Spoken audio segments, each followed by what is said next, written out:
We're going to show you how to have the government put up money for your deals, how to take advantage of loopholes that everyone overlooks, and how to fund deals in a very unique way on this episode of Exactly How.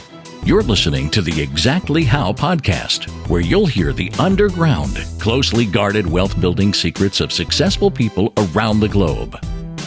Discover exactly how to improve your mental, physical, and financial health. Feel better, make more money, live, give, and prosper in today's exciting, fast-paced world filled with opportunity for those who know exactly how. Hello, everyone. Welcome to the Connected Investors Podcast, Exactly How. During this episode, you're going to discover exactly how to get federal grants for your real estate investing business. For those of you who are new, my name is Ross Hamilton, today's host and CEO of ConnectedInvestors.com and PrivateLenders.com. Today, we have the privilege to learn from a woman who helps people build wealth through business and real estate and understands all about grants and federal contracts in a way that kind of blew my mind when we were talking before this podcast and YouTube show even started. Prior to her career in real estate, she was the VP of operations, and that all changed when both her and her husband were fired from their jobs on the same day that was also her son's birthday. Oh no. And six figures just went out the door overnight. I would describe our guest as innovative and driven. Her name is Tamika Bryant, and today she's going to explain exactly how to get federal grants. Tamika, thank you so very much for taking the time to speak with us. Thank you. Thanks for having me on the show. Yeah, I'm really excited about this particular episode because it's something that I've never done or explored before. So to be able to pick your brain, someone with so much experience and your background in even grant writing, I think is really awesome. So I'm really excited about this show. Cool. I'm excited to be here. Let's get going. Before we dive in on exactly how to, kind of get these federal grants, Tamika, you contribute a lot of your success to your perseverance. Why do you think this has played such a big role in your success? Growing up as a kid in the Bronx, you're up against millions of other kids in the Bronx, right? Not only that, it was just having a crazy childhood and everything on top of that. And so I didn't have an opportunity to not be able to perform, at least as I looked at it. And so I got hit time and knocked to the ground. And every time I look up, I'm like, it's because I'm able to persevere is why I'm able to keep going. It wasn't any luck. I didn't have any great uncles who dropped $1 million in my hand or anything like that. I had to learn how to persevere early on in life. It was just as simple as that. Well, actually, with your grant writing background, maybe Uncle Sam was that person who dropped millions of dollars in your in your lap there. So yeah, I mean, exactly. It doesn't matter what you're doing, whether it's real estate or, selling water bottles or t-shirts, which That's actually right. I used to have a t-shirt company back in the day. There's always challenges. There's always times where you have to pivot, you have to get up, you have to dust yourself off. There's a lot of competition. Growing up in New York is a blessing and a curse because I'm from New York as well. You come out and you've been through the ringer. That's right. And, That's right. You're ready to go. So this is going to be a really exciting episode. I really appreciate that. For everyone who's new, the Exactly How Financial Freedom Podcast is very unique because every show comes with a detailed action plan. We're going to pull all the steps out of our guest's head and make sure to write out a complete blueprint so you can implement everything we're going to talk about here on the line. We're going to break things down step by step. So if you're driving, you don't have to worry about taking notes. If you're watching us on YouTube, great. You can find some great information in the description of the YouTube video. Anytime you hear something you like, just go ahead and comment. Tell us you liked it, right? Give us a thumbs up, tag someone you know. Your interaction really fuels us. In addition to all the notes and everything you need, and a free gift that Tamika is going to give you that can be found at exactlyhow.com.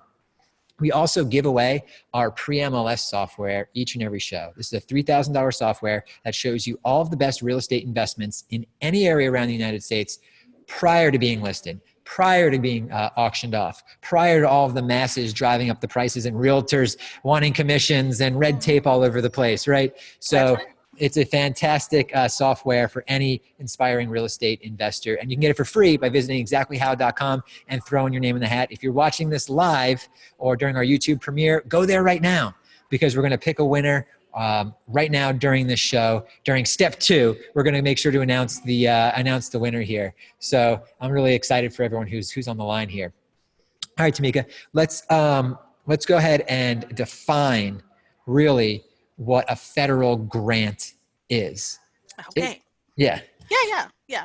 So, of course, back when I was in New York, I was about 13 years old, and I could not get into an organization called Boys Clubs of course, that area, because I wasn't a boy. So I found the only female who was there, woman who worked there, and I kind of gravitated to her. Little did I know that she was in charge of writing grants for her department.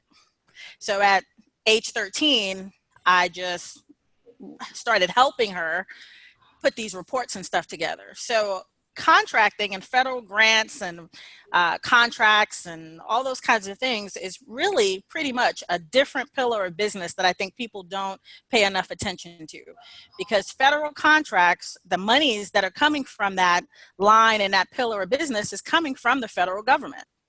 And so the federal government has billions of dollars to spend, right, on everything.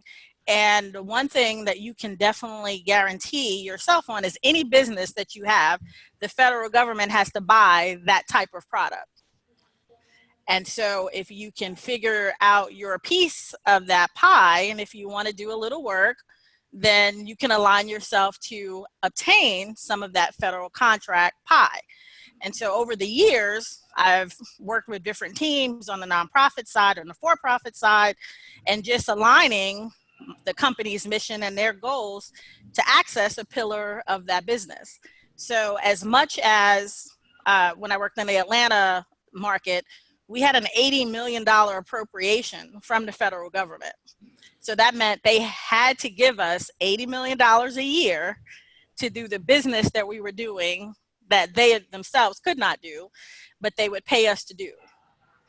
And so it aligns, and it just goes into every market and every aspect of the business. And I think sometimes as investors, we only may come in as thinking about real estate investing, maybe in a few different categories, and probably stay away from federal contracts or federal grants. And so that became one of my niches when I got into a new market where I didn't know anyone. That's a really interesting niche right there, and to be exposed to that at 13 is really awesome for you to be able to, still be doing it today. Yeah. And when I think federal grants, for some reason I picture the guy with all of the question marks or money on his suit saying, "I'm giving you tons of money." Was that guy pitching grants, or what was he pitching? Because he was on infomercials for a very long time. Right, and he was also pitching grants. And most of the time, people were buying it, but then they wouldn't do the work. And I kept saying people, it's not a gimmick or anything.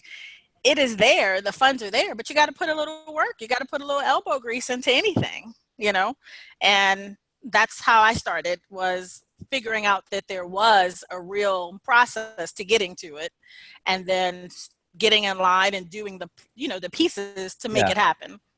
Well, and so I never forget, I came on as soon as I moved into a new market, the very first thing I did was find a federal grant that gave me money for my first commercial building that I purchased from them. So fantastic. I'm like, it works. People pay attention. Wow. I was about to ask you the question, I'm a real estate investor, why do I care?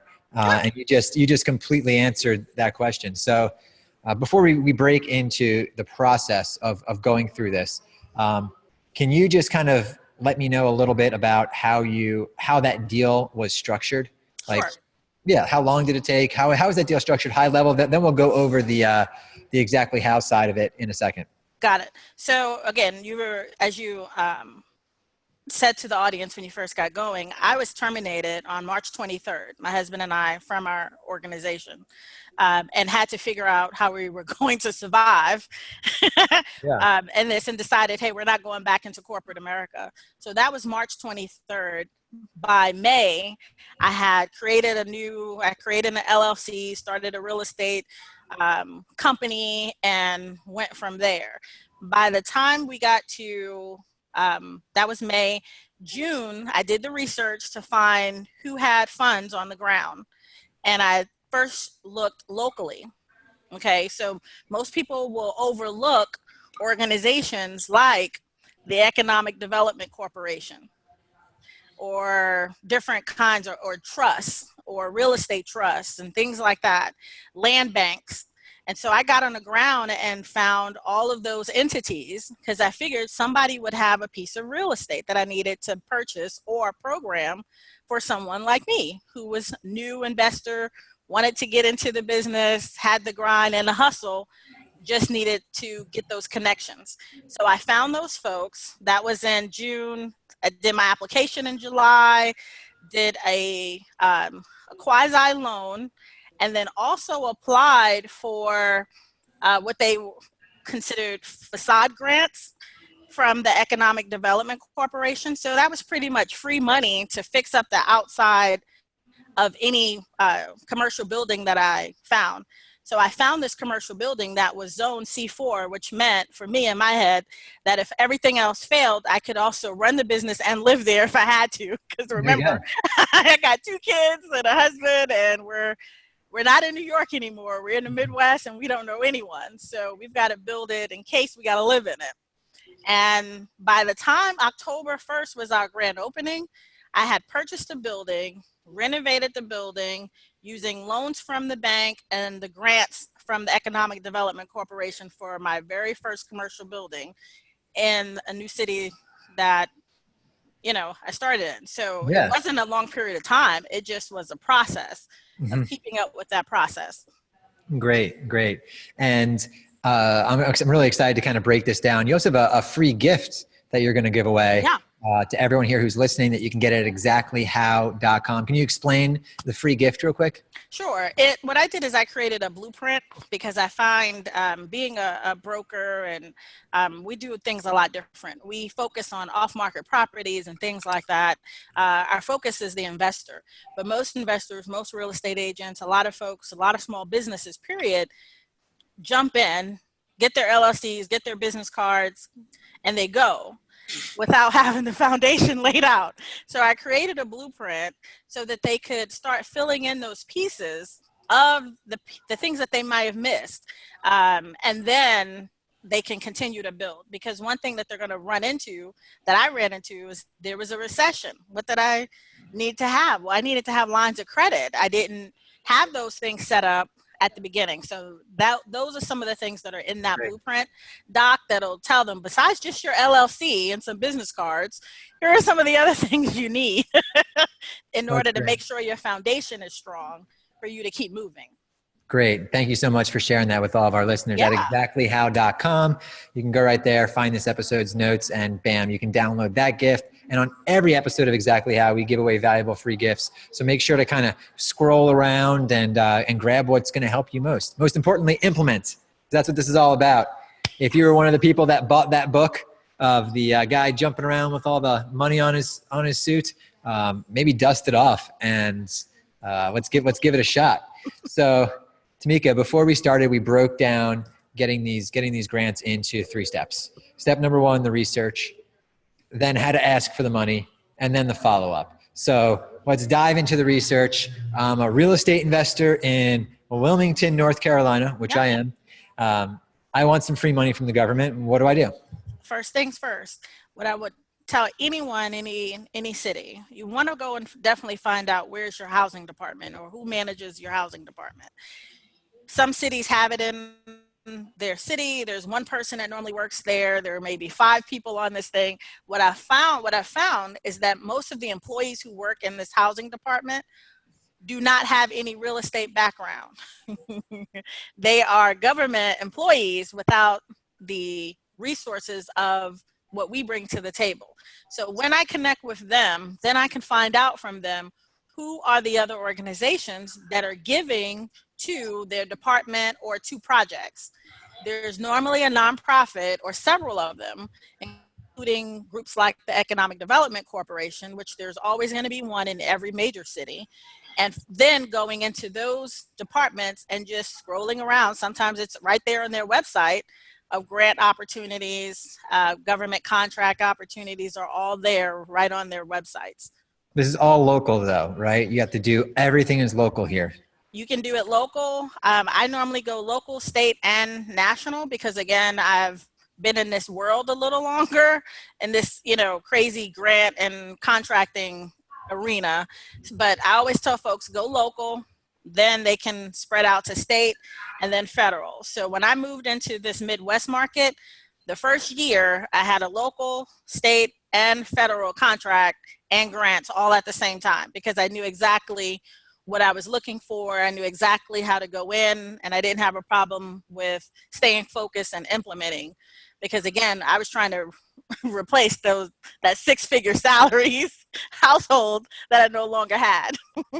Yeah, exactly. And it's, I just did a podcast right before you and I talked, and I was talking to a guy about small scale real estate development. So if you listen to that podcast and now this podcast right afterwards, you can start to kind of put these different pieces together, these different shows on exactly how you can do small scale real estate development. And this might be how you can fund it in a very unique way. But the reason I bring up him is because he talked about just how important focus was. Uh-huh. And I keep hearing you say that over and over again, making sure you have focus and follow through. So that's right. So great. We talked a little about the research. Is there anything else you want to touch on research until we go before we go into the ask? No, not so much on the research because again, with Google, it's so much easier. People can Google anything and find anything if they're looking. But again, the easiest way is to just stay at the local government websites, and you can put anything in there as well as on HUD.gov. You can also see HUD.gov. You can also see what kind of grants that HUD has been giving within certain markets as well. Because they will post every grant that they've given anywhere in the country. And sometimes I tell people, sometimes you just have to read up on that and follow the money. It'll tell you another one that's coming. So perfect example is I worked on the NSP program some 10 years ago, and that was a federal contract that kind of went down the pipes down to the local market. But because I caught it at the federal level on HUD, I could easily see where it was going to land. And so I positioned myself to be there when it landed. What was that website address again? HUD.gov, HUD.gov. Absolutely. We'll make sure to have that at exactlyhow.com with all the show notes and the free gifts and everything else. So, we were actually, I was speaking with another gentleman about, on a podcast about the right markets to invest in. Uh-huh. And he had this really cool Google alert that he set up. Anytime, like I live in Wilmington, so he said, set up an alert, Wilmington approves. And he gave me all these good alerts to set up, and you'd see when there were new development projects that were approved, new things, so you can see what's kind of happening. Right. Is there any specific Google type of search or Google alert you might be able to set up for this local grants? I would put in the grants. Just grants would be how it's going to always come out, because the thing about grants and opportunities on housing is that everyone wants to ring their own bells about, hey, look what we're doing. So it's going to come up. One thing I started doing is not only was I looking at, for me, well, right now I'm in Kansas City, but I opened up another office in Florida. People were like, well, why'd you pick the area you picked that you chose in Florida? I was like, well, it just got the largest federal contract in the country that the country has ever delivered. Was in Panama City Beach. So that already told me that all my investors would need to be renovating housing there, building new construction, because they were going to need employees. So it's all about depending on what your market is, but I look for grants, I look for large contract numbers, because that's where normally my investors are going. Gotcha. Yeah, no, I I just did a search, Wilmington NC grants, and there's definitely some stuff right there that Mm-hmm. Yeah. just popped up. So the research seems really important for Yeah. this. Yeah. So you've done the research, you find some decent grants. Now let's go ahead and talk about how you ask for the grants. Correct. So once I find out that there is a grant, every grant has to be published. It's published somewhere, and there's normally going to be a contact person that's there. I want to Great. get to know that contact person. So whether I'm emailing, I'm going to their office, I'm calling, I want to talk to them because I want to know how am I going to make them look good to their superiors, because they're managing the money.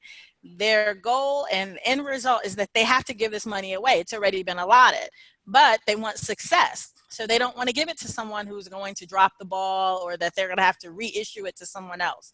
So I find that person, I talk to them about their deliverables, and then I ask for the business. A lot of times I think we don't always ask for the business. We'll apply for a grant or something else, but I'm specifically looking at a person in their eye and saying, how do I get your business? Yeah. Ask for it. How do I get this contract? What do I need to do to position myself so that I am first in line for this contract? And you'd be surprised that the grant people who are overseeing it says, look, can you be at this meeting? You need to be at this meeting. You need to show up to this event, or whatever it is. And I'm taking notes and I'm doing exactly as they told me. Awesome. Yeah. I mean, ask and you shall receive. If you don't ask, you'll never know. It's as simple as that. So do the research, figure out who to ask, go sit down with them, make sure they believe that you're a competent person. That's right. Ask them good questions about what their goals are, and then ask them for their business. That's it. So that brings us into the follow-up of grants. So great. You talked with this individual. Before we get into the follow-up, I almost forgot I have to announce the winner of our $3,000 pre-MLS software that allows you to run circles around your competition, because when someone inherits a house the second it happens. When there's about to be an auction, you're able to find vacant properties, the owners. It also has all the contact info that you need to really implement this business. And the winner of today's $3,000 pre-MLS software is Kelly Green. Kelly, congratulations. Yeah, woo. Thank you so very much for being a listener, for liking what we're doing, for sharing, for commenting, and for visiting exactlyhow.com and throwing your name into the hat. It's an absolute no-brainer if you're a real estate investor to at least kind of try to win, right? It's free. So, Tamika, let's go ahead and talk about the follow-up. And they often say the fortunes in the follow-up is the funding in the follow-up in this case? Yes, absolutely. Because there are a couple of things that are happening during that follow-up stage. Once I have submitted my application, let's say I've gotten that far, I've submitted my application, I am now following up with the person. Did you get it? Did you receive it? Because sometimes people go into this portal, they put their stuff in and they think they're all done. Well, what if it didn't make it there? Or if it was supposed to be on someone's desk and it wasn't there? I'm going right back to the person who I've been in contact with just to ensure that my paperwork is there. Mm-hmm. It's there, everything is done. Now I'm looking at what's the process for them notifying someone. I want to know when that happens. And if I'm selected or not selected, I still have follow-up responsibilities here. If I'm not selected, I want to know why I wasn't selected. So I want to follow back up with that person and find out, was my application not strong enough? Is there going to be another opportunity for the contract, for me to get the contract? One thing I've been known for in the Kansas City market is they started calling me the cleanup woman, because where all the people would go after the contracts and they couldn't deliver, I was normally right there when those folks were going, well, they knew I was there, I was going to follow up. And that's how I started getting the other contracts, the ones that fell through the fingertips of the folks who had them at the beginning. Then the second part is, if I get the contract, there are specifics to any contract that you have, grant or any kind of funds, that they're the deliverables. And they will have timelines. Most people mess up because they don't get their paperwork or their deliverables in by the right time. So I normally go for a day before when it's due or 2 days before when it's due, and then follow up and make sure that they received it. Everything is good. Glad to be a partner with them. And then I also follow up when the contract is over. The contract is over. I'm normally calling that contact person because birds of a feather do what? Flock together. Absolutely. And so they normally know someone else who's going to have a similar contract or other resources that they need to spend out of their budgets. So I'm following up there as well.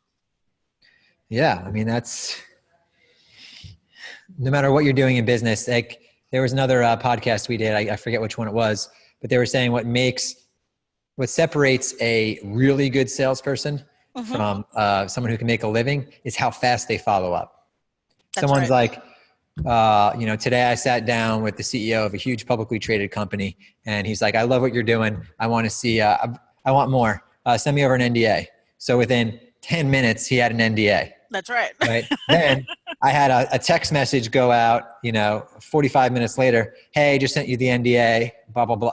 I got the response back. So I knew what that next step was to kind of keep the ball moving in a lot of different directions. And that follow-up is so important. Don't say, yes, I got it. Cool. Yeah, I'll follow up soon. I don't want to be too eager. This isn't like a date. For me, it's my livelihood. It's my livelihood. So if I don't follow up, someone else is. And I don't know if that's just embedded in me. I learned that in New York or what. But I'm like, I've got to follow up because out of sight, out of mind, I want them to understand that I'm eager for their business. And I want them to keep writing those contracts or giving me those grants.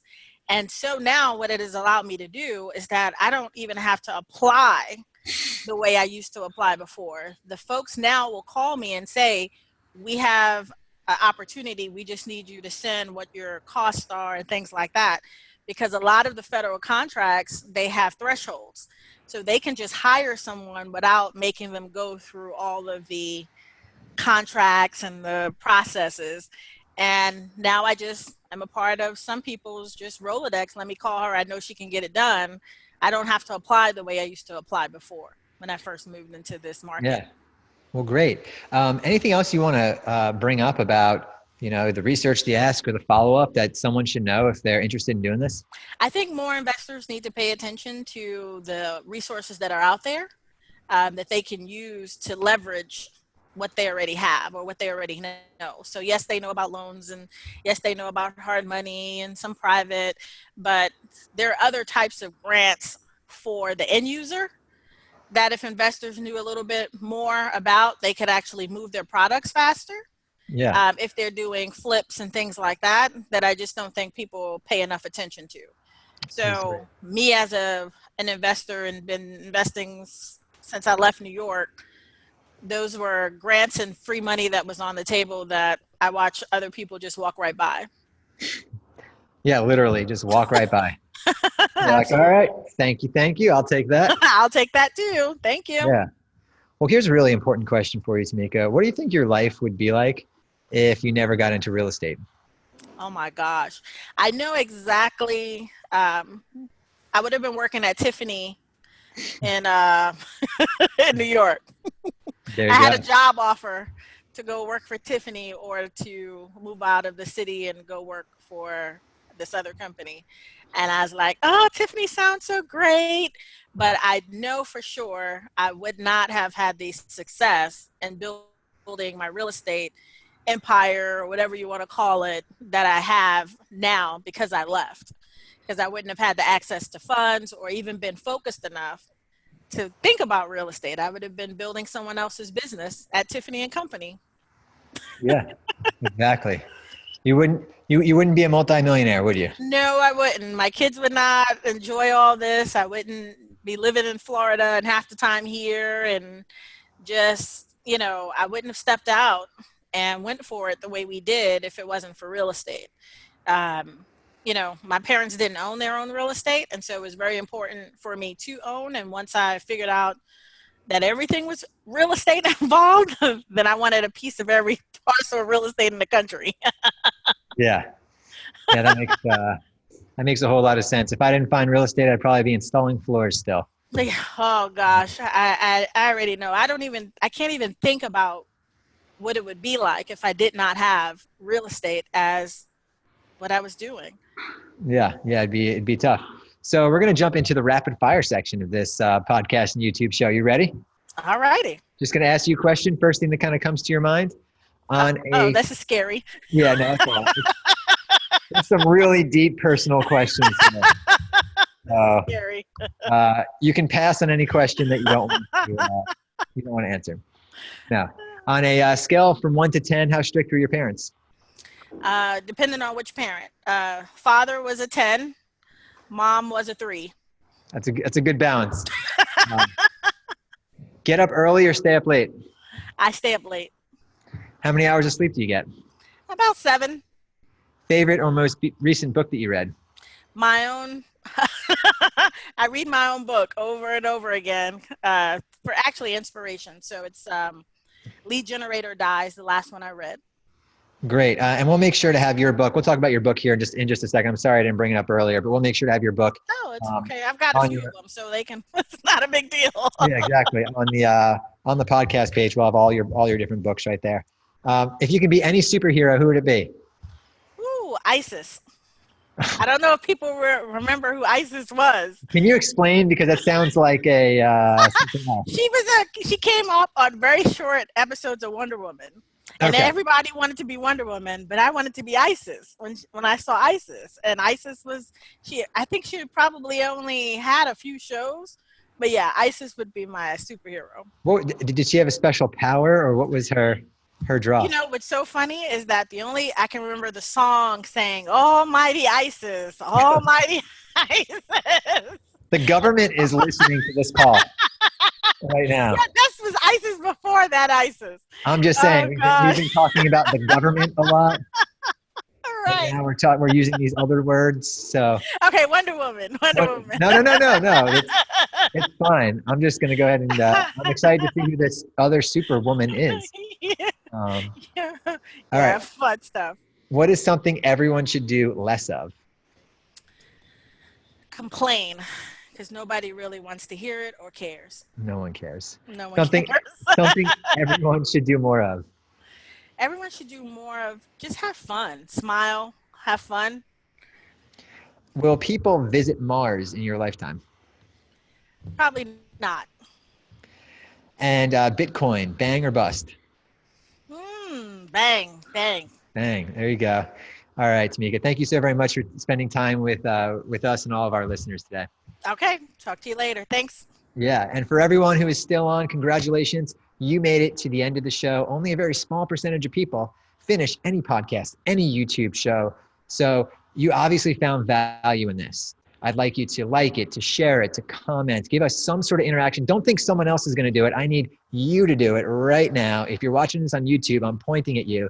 Comment below. Hit the like button. We want to know, that you're out there. We want to know what you guys liked. Leave us a little comment. We're not going to hurt you if you do, right? It's just going to help us understand what you guys want more of. Let us know some topics that you might want us to cover. Whatever it is, please go ahead and do it right now. And definitely make sure to visit exactlyhow.com to get the show notes of this show and all of our other shows. We have a extensive library of all of these, fantastic shows that you can go ahead and browse through at your convenience. So again, thank you very much for being part of connectedinvestors.com, and I'll see you on the next show. Bye-bye. The Connected Investors app connects you with investors, notifies you of available properties, helps locate cash buyers, and secure private funding to close deals. Set up in seconds to become a member of the Connected Investors social network. Now you can scroll through your main feed to find cash buyers, see investment properties not available to the general public, and network with investors by adding your own comments to a thread to keep the conversation going. The Control Center is your connection to add properties to sell, start new discussions, connect with local investors, and even find private funding. The Notifications tab will keep you alerted to new investment properties and offers. You'll also find new friend requests to connect directly with the community to build your network. From the property marketplace, you'll be able to find, favorite, and make offers on investment properties. Download Connected Investors today to find, figure, fund, and flip investment properties on the go.